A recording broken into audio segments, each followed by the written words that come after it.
திருப்பூர் மாவட்டம் தாராபுரத்தில் ரேஷன் கடையில் நடைபெறும் முறைகேடுகள் குறித்து ஆதாரங்களை வழங்கியதாக கூறப்படும் பெண் ஊழியரை சக பெண் ஊழியர் தாக்கும் காட்சிகள் வெளியாகியுள்ளன. தாராபுரம் வேளாண்மை கூட்டுறவு விற்பனை சங்கத்தின் கட்டுப்பாட்டில் இயங்கும் சில கடைகளில் உணவுப் பொருட்கள் கள்ளச்சந்தையில் விற்கப்படுவதாக மாவட்ட நிர்வாகத்துக்கு புகார் சென்று ஊழியர்கள் சிலர் மீது நடவடிக்கை எடுக்கப்பட்டுள்ளது.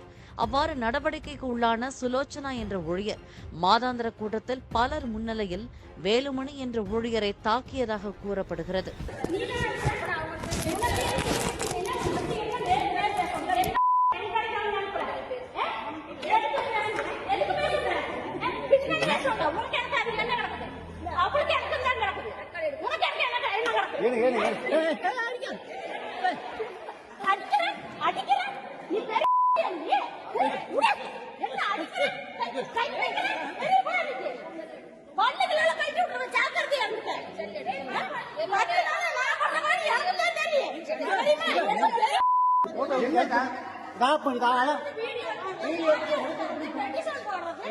Gak